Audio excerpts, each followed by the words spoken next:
Welcome to episode 18 of In Touch with iOS, a podcast for sharing tips, apps, and gear for iPhone and iPad, along with related technologies that get us using iOS in fun, productive, and meaningful ways. I'm your host, Melissa Davis, and joining me as always is David Ginsburg. How are you, Dave? Doing great. It's been a while. I think we haven't recorded in a few weeks. Just a few weeks. We try not to be too long between episodes, and we have the luxury of time travel here. There's been a lot of Apple news. I have been busy in the field.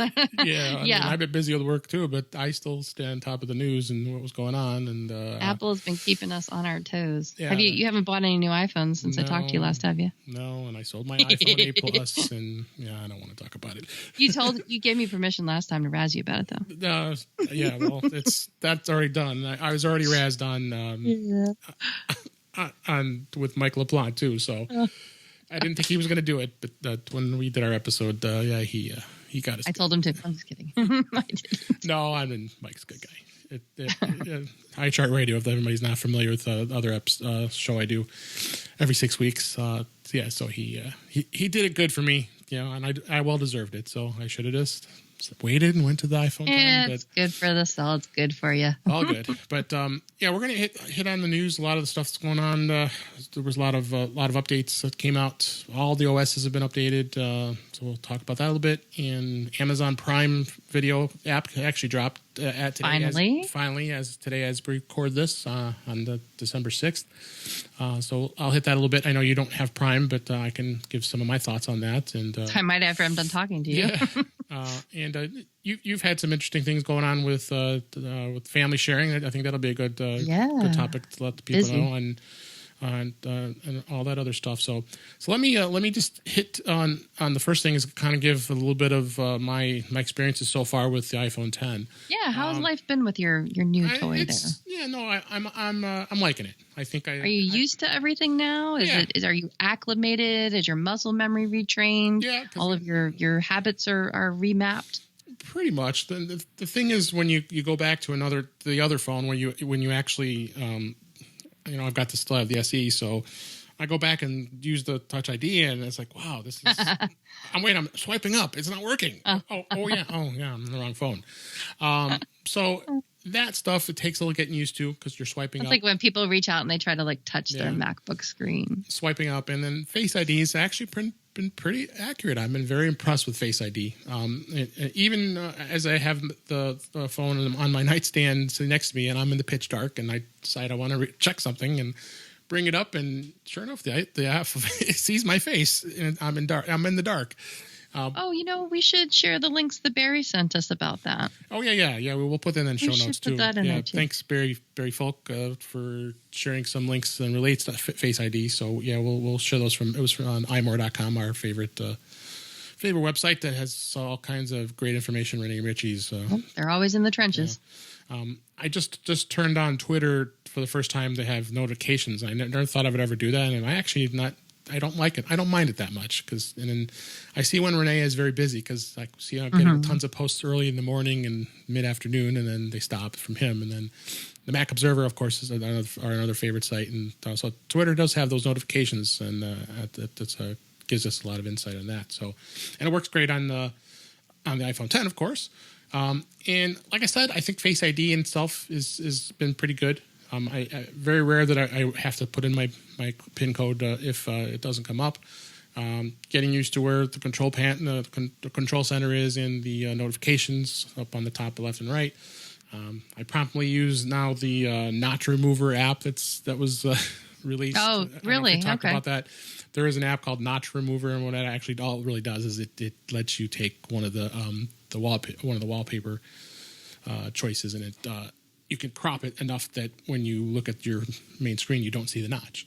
It just crops it down a little bit. Yeah, it just crops it down a little bit. So did it bug you that much, the notch, or did you just want to try it on for size? It's kind of fun, yeah. So it gives me that view when I have it set that way. But of course, when I open up any other apps, the notch comes back. Oh, I see. So it's just for the lock screen? When you're on any of your app pages and the home screen. The home screen. And the home screens too, yeah. any of your pages. But if you open up an app, then of course, because all the apps are designed with the notch in mind, so the notch is there. Correct. Yeah. So Makes sense. That was a lot of my fun. So, but it's like trying on clothes. Yeah, very, very zippy, very, very fast. And I've talked to a few people that have it now, and I give everybody my opinions. And I think one of the users I support was asking me about it, and he says, I don't know, I'm going to go with the 8, I'm going to go with the 10. And he really didn't like the 8 Plus, so he was kind of looking at this 10 only because the 10's physical size is about the same size as an 8. Really the sweet spot, I bet. Yeah. But then, you get a little of that sticker shock and see how much difference in price it is. Do I really think I'm going to like it? Keeping me from doing it, and aside from just I don't want to be that bleeding edge. Yeah. So I know people are going to have, and just because of the field work that I do, that's all. Right. So yeah. Overall, good phone. Good battery life, obviously. Very good. Yeah, I mean, the battery life has not been too bad at all. I get a full day's worth of charge and no problem. It's very rare. We've had several updates. Well, not several updates. I mean, several updates to all the different product line. iOS 11.2 dropped recently. Was there anything that fixed it? Anything fixed or anything changed? The biggest problem that they had is there was that reboot problem. People were complaining, and just for the iPhone 10. Well, iPhone 10, it was affected. Of course, some of the other older models were as well. Because it was very unusual. You don't see Apple release an update to iOS, and they drop it on a Saturday at 1 and 2 in the morning, because that's what they did. And everybody was very shocked, because usually when they drop an update, especially a major update that 11.2 was, it was released. But they had to release it because of this major bug. I mean, in fact, I was calling Apple support, and then they had a disclaimer as everybody was calling, and for any iPhone issues, that was the first thing they tell people what to do, how to shut off notifications and go through that. But that was the date when it went to December 2nd or something. 12, yeah. And then it just kept crashing, and then there was a notification bug. That's what forced Apple to release the 11.2 ahead of time. Yeah, when I see things like that, I brace myself and I think, oh God, how many calls am I going to get about this? And luckily, I didn't get any yet. Yeah, as well as you probably shouldn't. At this point, it was almost 5 days, almost 4 or 5 days ago. So, but when 11.2 released, that was the other piece that was going to be added to it, which I'll talk about just a second, is the Apple Pay Cash Card, which is pretty cool.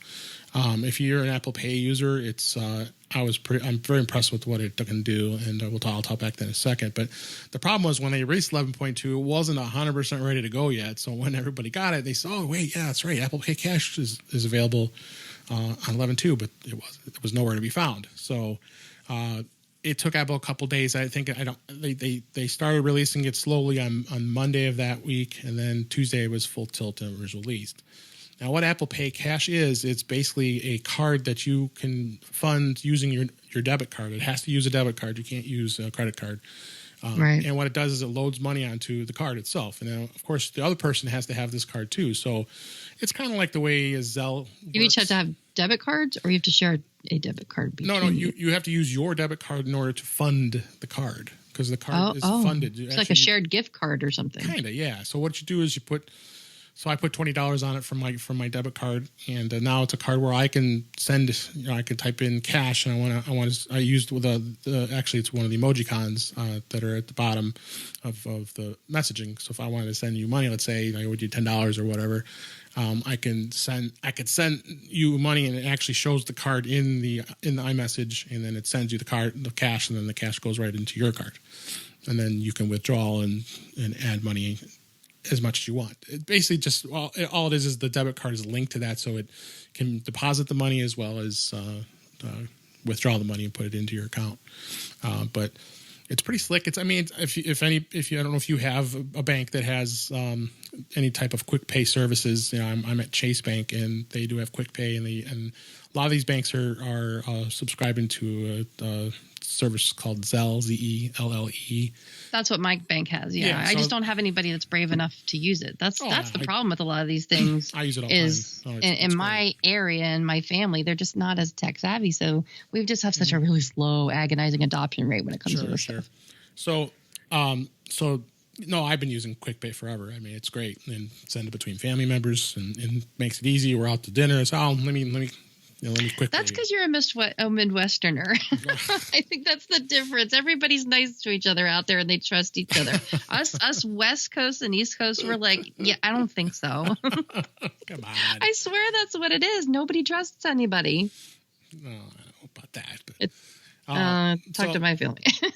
So we have a link to the Mac Observer article in the show notes to give you everything you ever want to know. There's an actual deep dive that Jeff Gamet did on that site to tell you about Apple Pay Cash, and it will you'll definitely see how cool it is. And again, it's as long as you have a card as well, and your other person has it. It's a super easy way to send money quickly to somebody if you had to. And it's really more for casual use. I can't see. Oh yeah, no, it's not something for business.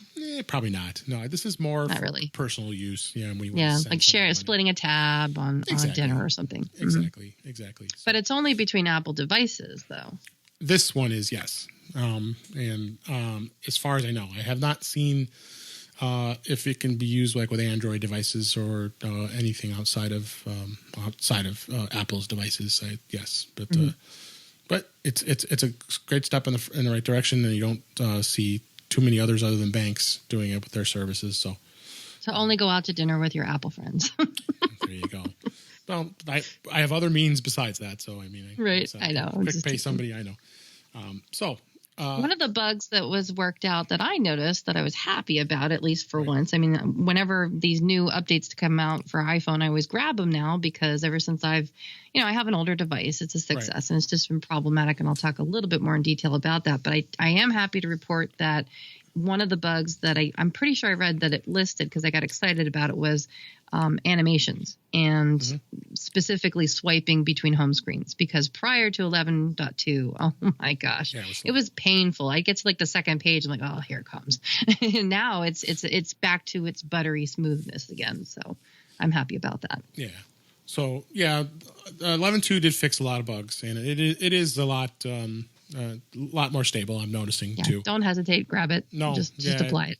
Totally, don't even wait. I mean, people have asked me. I said, "Oh, wait, I saw that bug. No, that was just 12.12. Well, I think a lot of people are once bitten, twice shy when it comes to major updates. That's typically tends to happen. Yeah, but then everyone after that, it's like, no, just go get it.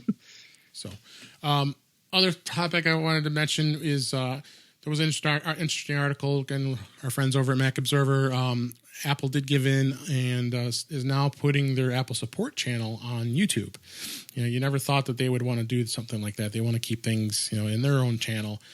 But they decided to do it, and actually it's a pretty gosh darn good channel. I'm very impressed. They've already put a lot of cool tips and tricks on how to use your Apple devices and support pages, and so they have now a place that they're actually putting a lot of this information. I guess, of course, we'll put those links in the show notes.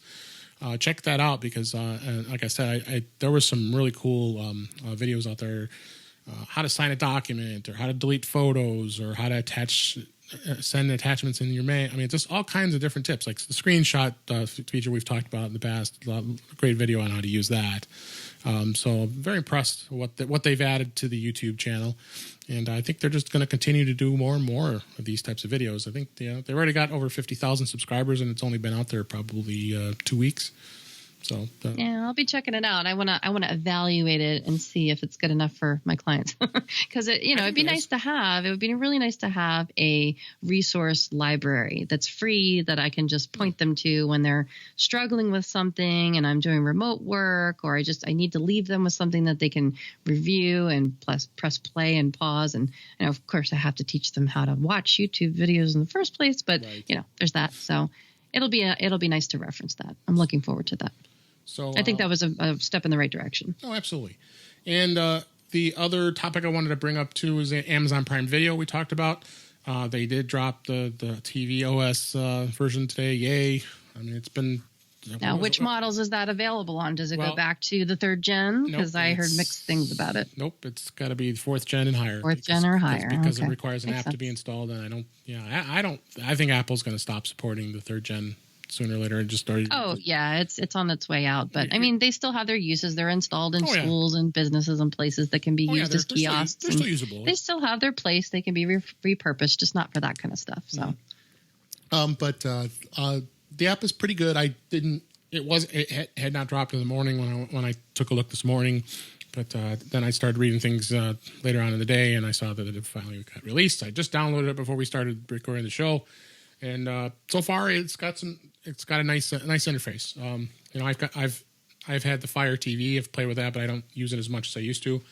But I'm kind of glad now because I want to be in the Apple ecosystem. So, but video scrolling is very simple, easy, very similar to what Netflix is, and all their shows that you can read, you can watch. They have a lot of Amazon original series and different movies, and they have other channels you can get access to, like HBO, Showtime, and Stars. If you have a separate subscription through that, you can access it through there.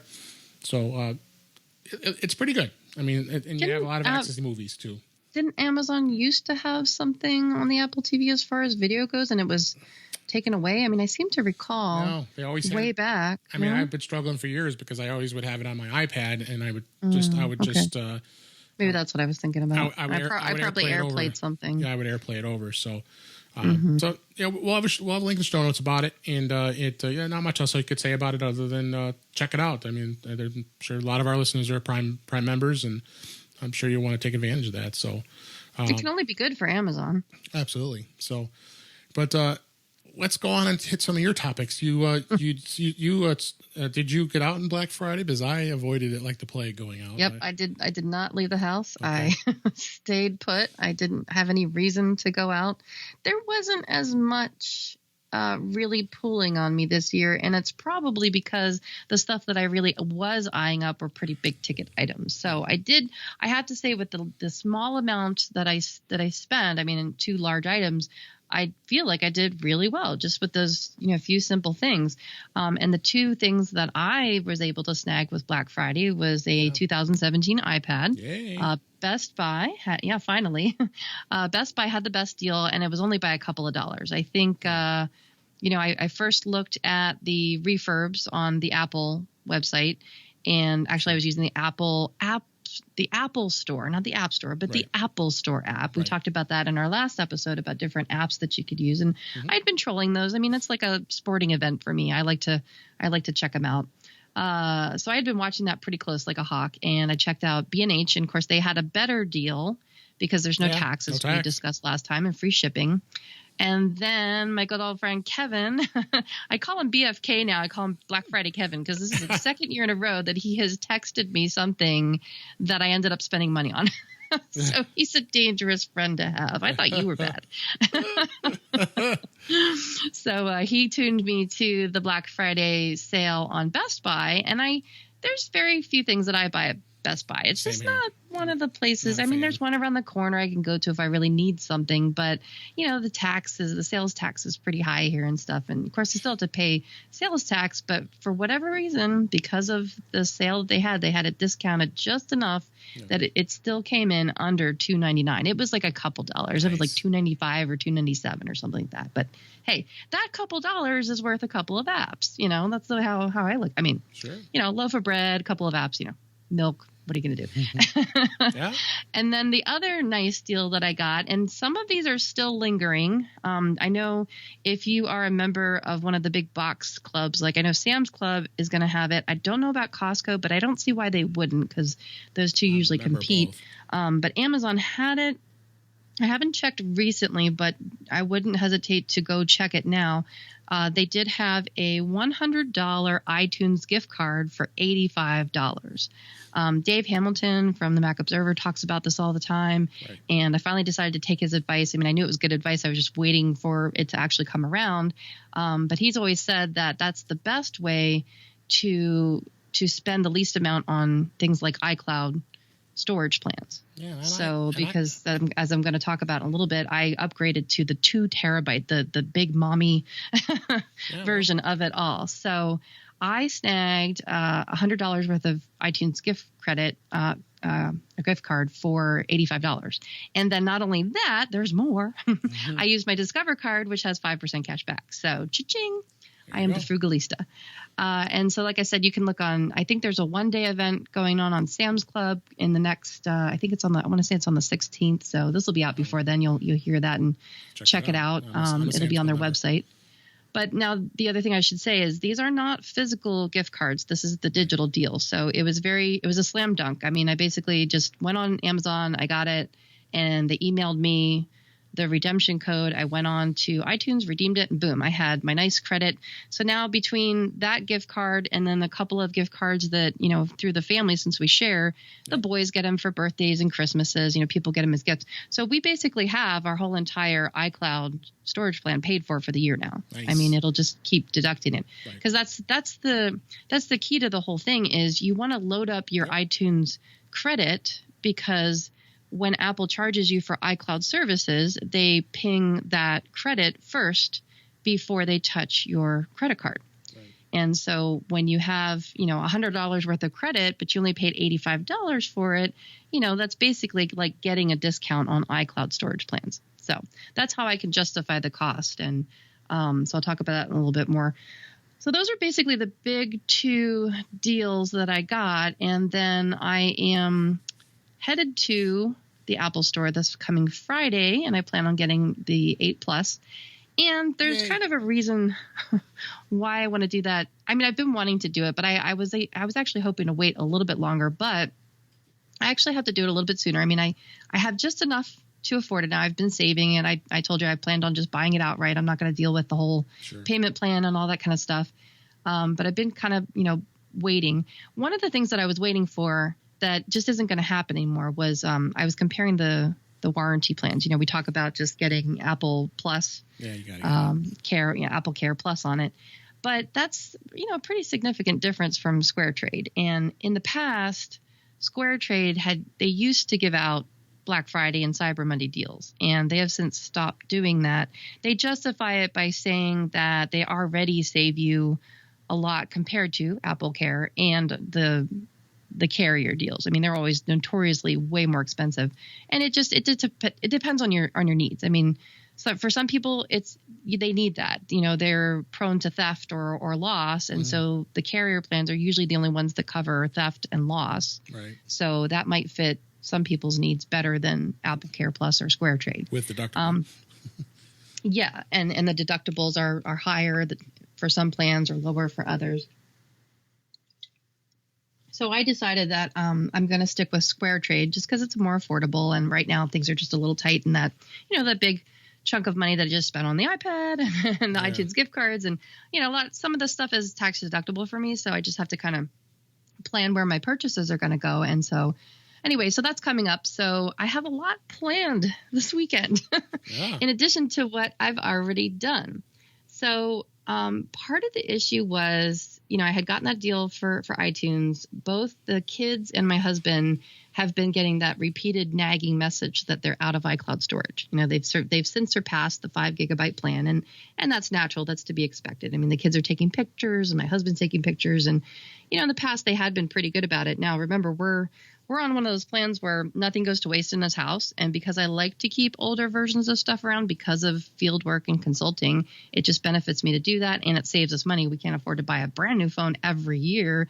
And just, where, everybody, there's 4 family members just in this family. Then there's my dad. And so, things have to be shared amongst family members. And my kids are benefiting from it because even though they're little kids yet, the old iPhones that are the hand-me-downs kind of serve as, they're iPod touches, basically. They have a SIM card in them that's been deactivated. So all they can do is connect to our hotspots, which keeps them close. It's like a digital umbilical cord, I must say. Like, Mommy, Daddy, can I use your hotspot? Yeah, you got to stay close by. Don't go wandering off there. Yeah, don't suck up all my data. It's what? Don't suck up all my data. Right. So there's that to look at. We're going to be revising things like that. There's been family changes, like my dad retired, so he's not using as much data, outside of the house and that sort of thing.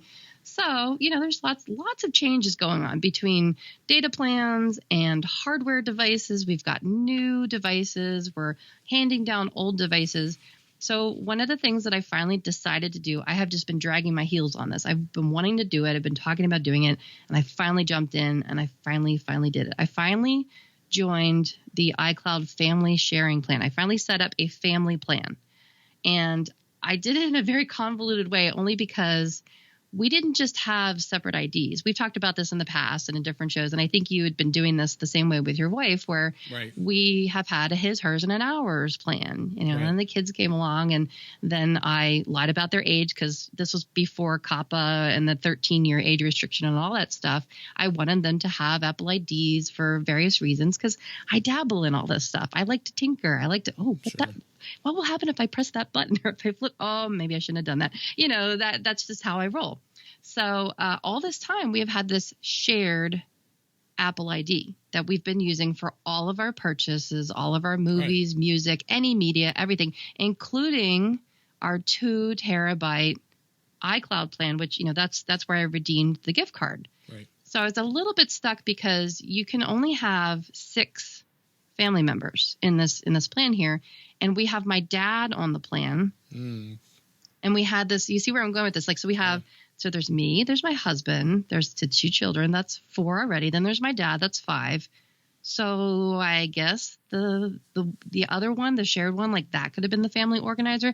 But then what name were we going to put on it and all that kind of stuff? And then there's my mother-in-law, and we wanted to maybe add her on the plan, have my dad and his mom, so there's all these different ways. There was all these different, my head's been spinning, but in a good way. I mean, it's just so much to think about. Talk about being in touch with iOS. I mean, it's been like doing surgery. I feel like I've had my hand inside the belly of this. It's just weird about it. I swear there's just so many things to think about. It's like network admin, it's like sysadmin kind of stuff where you're thinking about, okay, well, if I do this, it's going to affect that person in this way. And if I do this, it's going to do this. And, there's okay, well, what are the consequences of these actions? So after all of this, what I ended up deciding to do, and this is what we're living with now, is, I have my Apple ID. My husband has his Apple ID. Everybody has their own Apple ID. Well, I decided to sacrifice my husband. I put him on the chopping block because he's the one that has compared to the kids. He actually, it's not that he doesn't use his phone. It's just that he's been pretty good about, I don't know, he's just a good guy. He's just a good husband. He's really good about trying to keep his data, low and stuff, but it's been getting harder and harder. And he's pretty good about offloading pictures and stuff. So he was the one that had the least amount of data to move around. Plus he's also kind of like the head of the household, Right. And, we're thinking about maybe putting my mother-in-law on there. I think she'd maybe feel a little bit more comfortable if it was her son's family that she was joining and that sort of thing. So I decided to take my husband's Apple ID and migrate. I think this is probably the best word to use. Migrate all of his iCloud stuff to what I was calling the shared Apple ID. And so this is what's really crazy about it. So it all had to happen it all was a matter of timing, right? Because remember last time we were talking about how Apple just finally blessed it so that you could change your Apple ID. Mm-hmm. So, so many people had their Apple ID where it was their Gmail address or their Yahoo address and that sort of thing. So our shared Apple ID was a Gmail address. Which mine is too. We're still using that email address, but just for email, you see. And this is why my clients get so confused. But it's my email.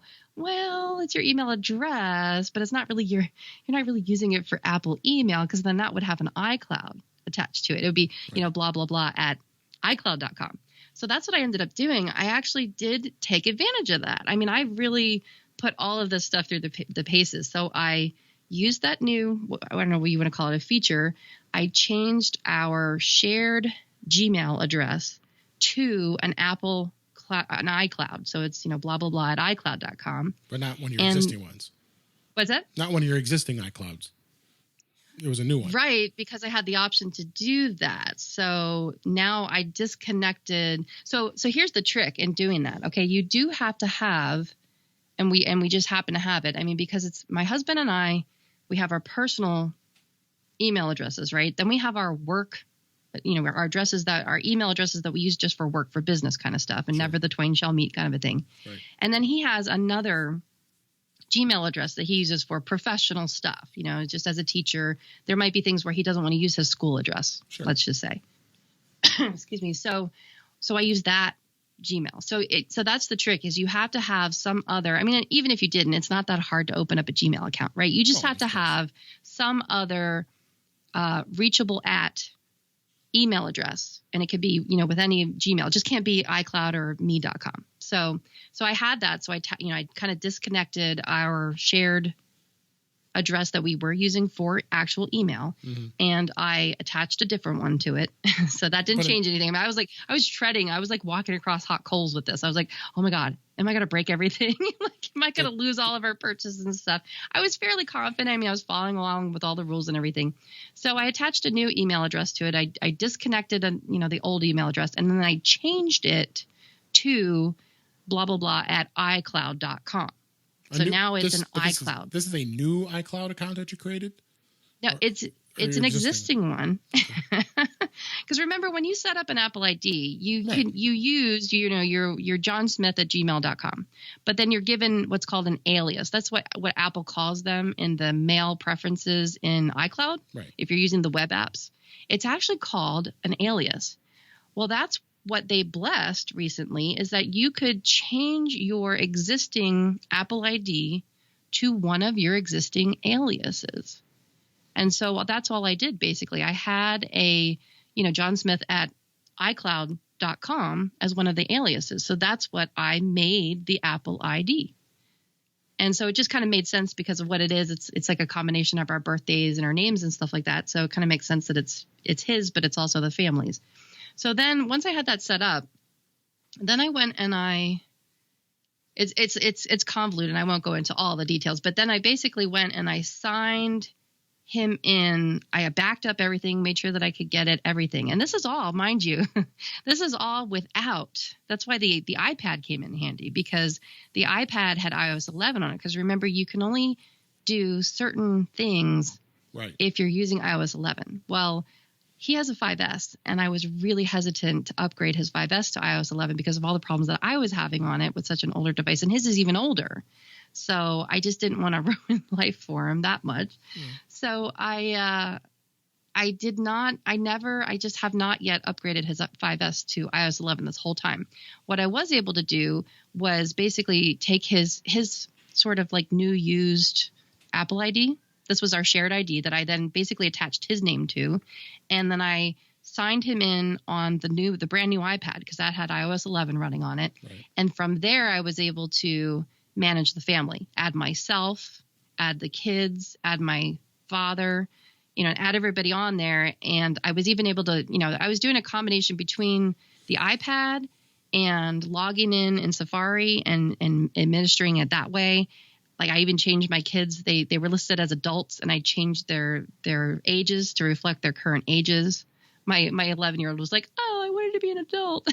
He was a little disappointed in that, but so I did that. So now that's all good. I made my dad, he's an adult, and also you can make them a parent so they can grant, permission for apps and music and things like that. So once I had that all set up, then I took my husband's iCloud stuff. And I basically, I had used it. We have another Mac that his iCloud ID his Apple ID was signed into. So I downloaded all of his photos. Now, here's the interesting thing. So normally we use iMazing for tools like this, right? I just thought, wouldn't this be great? So here's a gotcha that you need to be aware of before you decide to engage in this really heavy duty surgery. I mean, it really felt like surgery. So my husband has a 16 gigabyte 5S, because this is just how we had been rolling. We always got the smallest one that we could afford. And there's this limbo. There's this iCloud photo purgatory where photos were on his phone, but I couldn't just download them or sync them by plugging the phone into his Mac because they were in iCloud. But I didn't have him on. This was at the time I was trying to get all his stuff off of his device, and the photos was the big thing. That was a big amount of data that I had to push, and they were kind of stuck. And I thought, oh well, I'll plug this phone in, and I'll plug in iMazing. I'll just drag the pictures off. I'll just drag them off onto my hard drive, and then I'll eventually put them back into his Photos app, his Photos library, and then I'll just upload them. You can't move them over when they're in iCloud because they're not technically on the device. Only the thumbnails are on the device. The rest of it is in iCloud. And so guess what? You could log into iCloud, but do you think that you can just select 100 pictures and download them? No, you have to do that individually, one by one by one. And I was like, no, I'm not doing that. So I ended up having to basically sync everything through iCloud and get them all to download on his Mac somehow. So it was, like I said, it was surgery. It was like, okay, I got to plug this in here and I got to do this part hardware wise, but this part has to be done, not even software, but cloud wise. So some of the stuff just had to be synchronized, not necessarily. I mean, it's downloaded. I had to check in Photos on the Mac because that one luckily had a big enough hard drive that could accommodate, and he didn't have like 50,000 pictures like I do. He only had like 3,000 pictures. So that's why I said he was the sacrificial lamb, because he had the smallest amount of data. And so I checked the box that said download originals to this Mac. So that's what I did, is I downloaded everything from iCloud and then synchronized it with his phone. I got everything all in sync and downloaded to the Mac first before I then signed him, once everything was there. And then I signed him out of his original iCloud, or his original Apple ID on his phone. And then I signed him in with his new Apple ID and then resynced everything. So it took like the better part of a week to move between his data, moving everything over. And so our batteries were like dying. And I think that was part of it. I mean, but it's still bad, but it was really bad. Like, I mean, mine, and this is the thing, it wasn't my phone wasn't the one that was signed out and signed back in again. His was. But it was really just the photos that had to sync. But like I said, he only had 3,000 pictures. But the problem with mine was, because even though I didn't get a new Apple ID, it wasn't a matter of signing in or signing out. But because I went from having my own personal 2 terabyte iCloud storage plan to then joining the family 2 terabyte storage plan. So then that basically said, actually it was interesting because Apple was like, we're not going to charge you anymore because now you're on the family plan. So I actually got I think it charged me like 70 cents or something like that. It was like a prorated rate or something, instead of like the 2, whatever it is a month with tax. Or no, yeah, I guess it's like $9.99 or something. So anyway, it was like this small amount that was left over. But just because I joined the family plan, I think that all my pictures had to, because when I went to look at my photos after I'd done that, I was like, what's been impacted, as I'm looking at all this stuff. And that was one of the things I went to, like all my 2017 was there.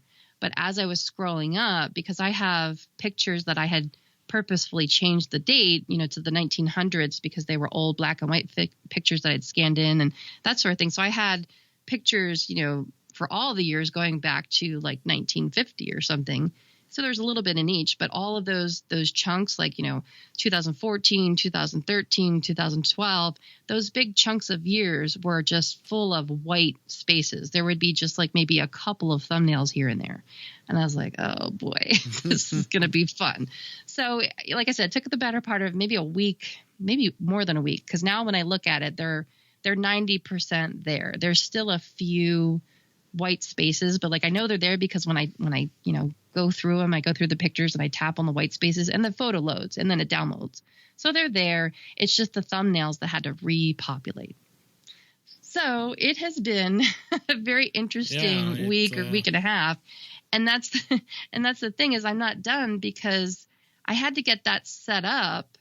It just needed to happen when it needed to happen. And because I had the iPad and it was just time, and I had just gotten I had the balance to be able to do it and all that kind of stuff. And then I knew that I was pending getting a new iPhone. So I wanted to make sure I had all of that organized. But then the problem came so my iPhone the battery has just been draining. I mean, it hasn't just been dying. It's just been draining constantly. Like I'm charging it and then it drains, and I can only get a couple of hours out of it. And I have to just carry a battery pack around all the time. And at first I thought, it's been a process of elimination. I told you I had it replaced last year by Apple. It was part of a recall.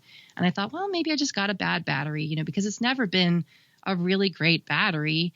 But then there's so many other factors. Like I live in the desert. It's really hot. Everything, batteries and plastic get murdered here. That's just how it is. And I'm a power user. I use my phone all the time and it's an appendage. So I figure it's probably just me. But this lately, like this has not just been me. Like there's just been something funky going on. And so then I thought, because I did all this stuff with iCloud and the fact that all of my thumbnails had to repopulate, I thought, well, maybe it's that. Well, then when that got done, when that stabilized, it still was draining. Like something was still going on in addition to that. So you had tipped me off to the Apple support app. Right. Remember when you contacted them? Yeah, so I thought I'm going to give this a try. And I did. And I liked the experience. So I do recommend it. There was like, the notice where it said there's unusually high call traffic or something to that effect, but it wasn't a terribly long wait. And so now I had already triaged this a little bit. I had been like kind of process of eliminating and, documenting things. I was prepared. I had my email with the work order number, from when it was replaced. I was copying and pasting, just trying to give them. And that's really my best tip to anybody is try to have as much information as you possibly can. Even if they don't use it, it's just nice to have it handy because you never know what they're going to ask for. Just have it at the ready. It'll save you time. It'll make them look like you know what you're doing. So I had all my ducks in a row. And I had already done, this is another thing that you can do in iMazing is you can look at your battery health. And so I had looked at that. That was another thing that tipped me off that it wasn't just me because iMazing had reported that the battery health was poor.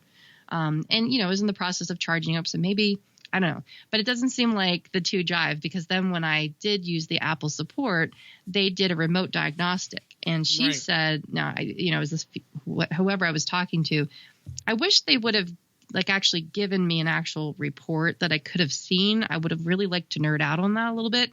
And I did ask her later and it was one of those things where like it had been a while and I was kind of like done, but I asked her, how many charge cycles does my battery have left on it versus, how many have I used? And she said she'd have to run the report again to go find out. And one disappointment was I did ask for a transcript of the conversation because there was questions that I asked that she answered that I wanted to have documentation of. And normally they do email you a transcript, but for whatever reason, I did not get a transcript, but I had been taking screenshots of a couple of things as I was going along.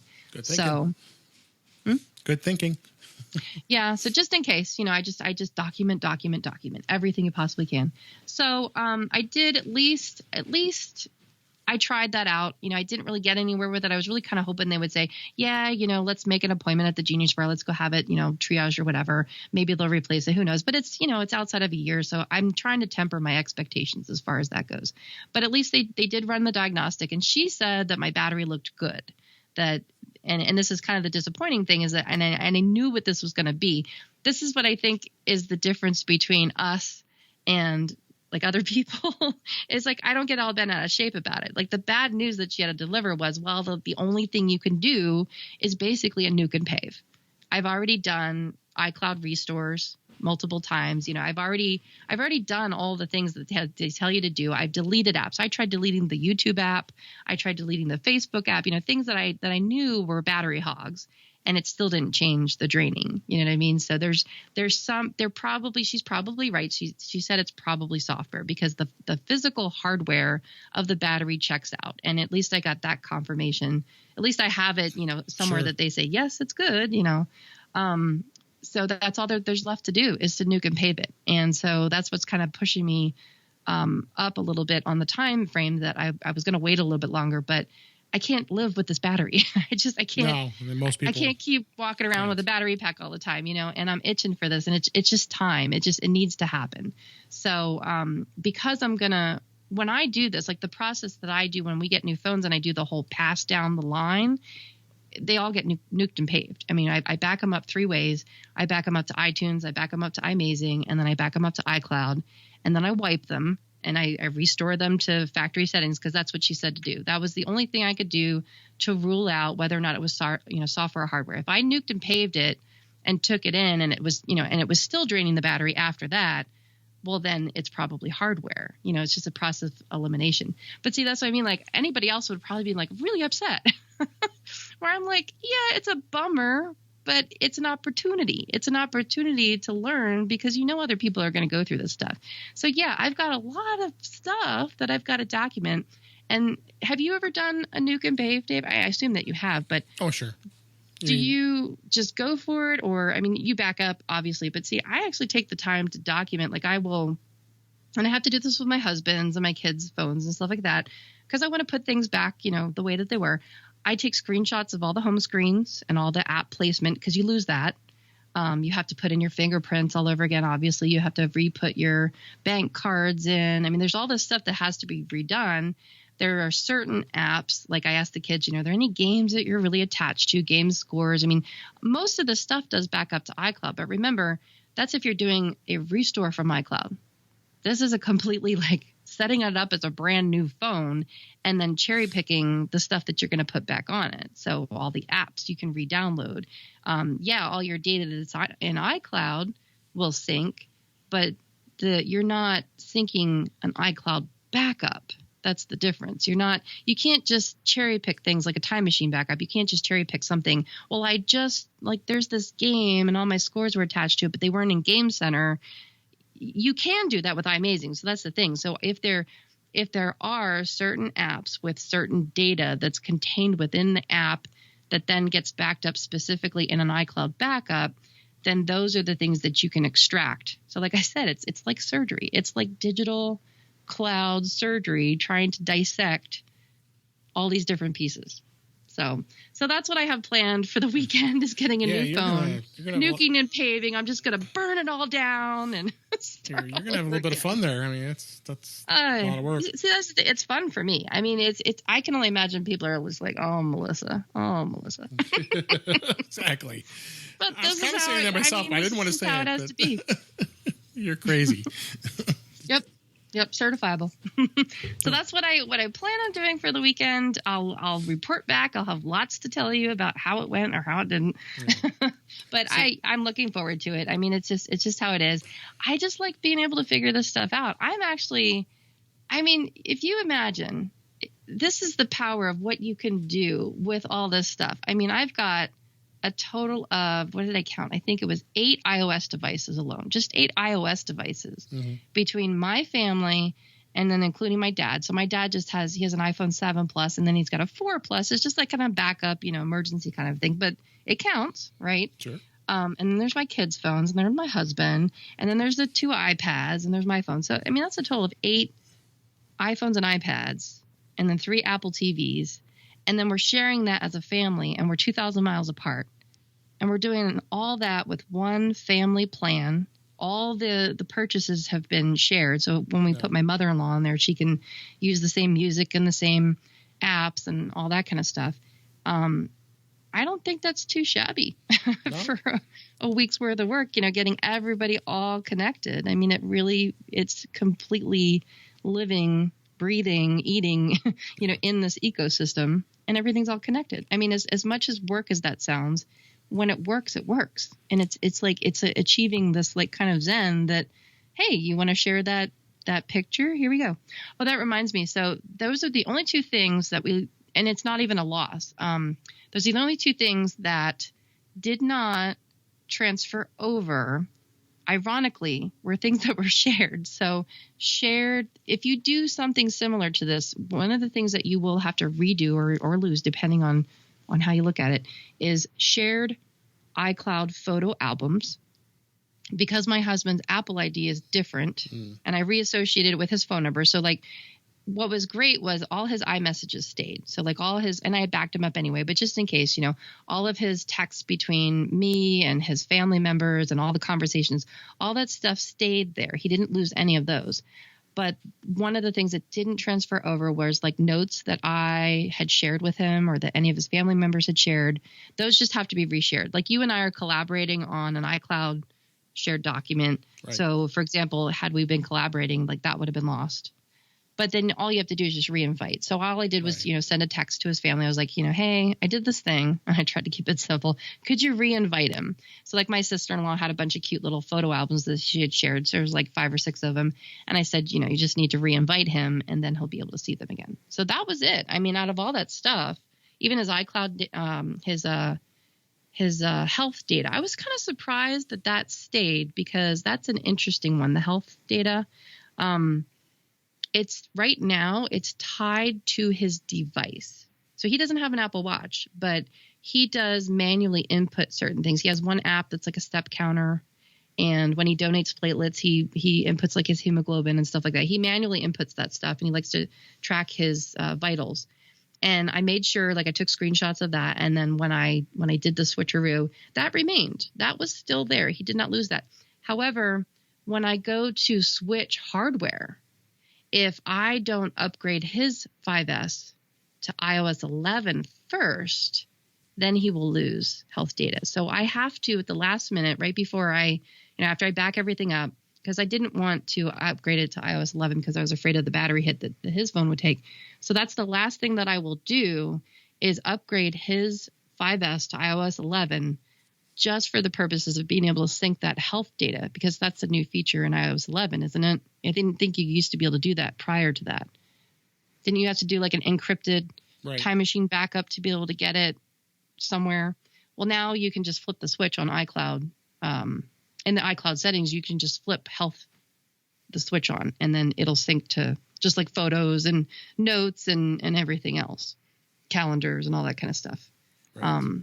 Calendars was a fun thing. I had to reinvite and, change those things around, but that's all working now. So, I mean, and the thing is, the accounts I have, my wife and myself both have iCloud accounts, and we have extra storage. So I bought storage for her and storage for me.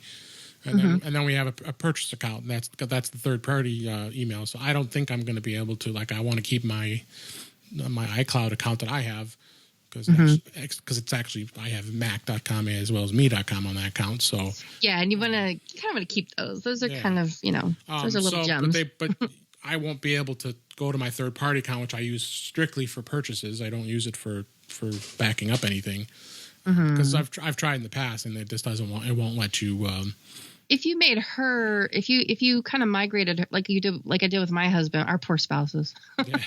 Well, I'm lucky I'm still married after all this. He's very tolerant of it. He's kind of reluctant every time I ask, "Hey, honey, can I have your iPhone?" And he kind of gives me that look like, "What are you going to do now? When can I have it back?" It's interesting. So, yeah, I mean, I think it could be done, but I think she would have to be the family organizer, right? So that you wouldn't have to lose that. But again, that's the thing is when you've rolled your own like we have with that shared account, right? That's what needs to be the family organizer. So you either have to make up an Uncle Larry, or somebody. You have to make up somebody and put a name there, or just have duplicates, and that gets confusing. So for a while there was two Nates. I actually had one of the accounts I used Nathaniel, and one of them I used Nate, so I could tell the difference between the two. I mean, it was crazy. It was just wow. But I survived, and I lived to tell about it. Yeah. Well, we've beaten that topic to death here. I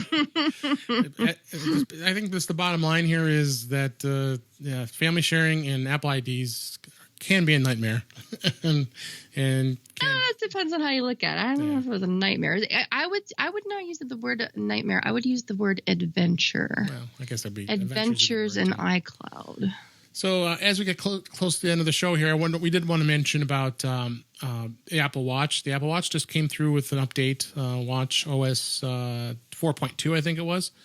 And as you and I both talked before the show, it did seem to take a little longer than normal to update, and I'm not sure why. I was a little worried there for a while. I hadn't seen anything mentioned about that, but just be aware of that when you do run your updates on your Apple Watch to 4.2.